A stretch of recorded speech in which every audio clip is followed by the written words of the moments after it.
Bonjour à tous, c'est Jean-Luc Haut sur sa chaîne YouTube. Aujourd'hui, nous allons parler de drones en carton, et oui, des drones en carton ukrainiens qui ont attaqué une base aérienne russe. Les forces ukrainiennes ont lancé une attaque de drones contre la base aérienne de Koursk en Russie. Des chaînes Telegram russes font état de raids de drones kamikazes en carton. Des chaînes Telegram pro-russes rapportent ce 27 août 2023 que des drones de combat ukrainiens en carton ont attaqué l'aéroport de Koursk sur lequel se trouvaient des avions de chasse. Ces appareils, fabriqués en Australie par la société SIPAC, ont été fournis à l'Ukraine au printemps dernier et commenceraient à être utilisés sur le front.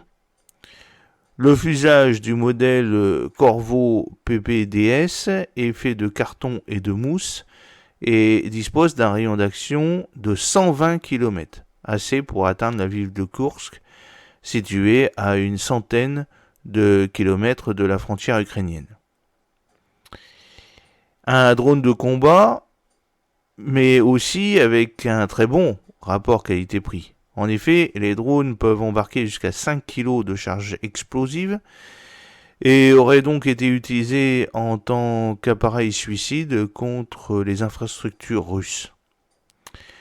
Le ministère russe de la Défense a déclaré que ses forces avaient abattu 2 drones dans la nuit dans les régions de Bryansk et de Koursk, et le contre-renseignement ukrainien a déclaré aux journalistes de Ukrainianska Pravda avoir lancé 16 drones, 13 auraient pu atteindre leur cible.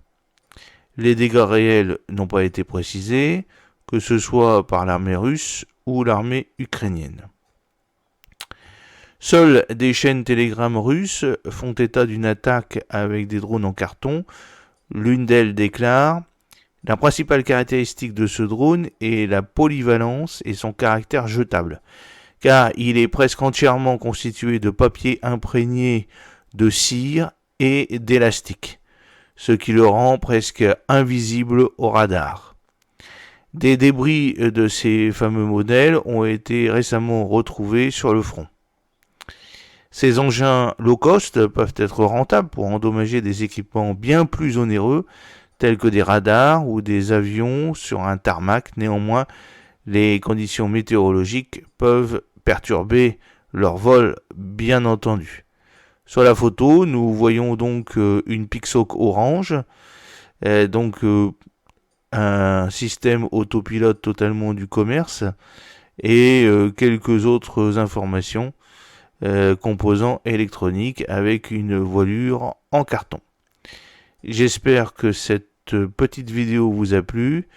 N'hésitez pas de cliquer sur le pouce bleu pour la promouvoir, de vous abonner si ce n'est pas encore fait, et de partager cette vidéo sur vos réseaux sociaux. A très bientôt, fidèlement Jean-Luc Haut.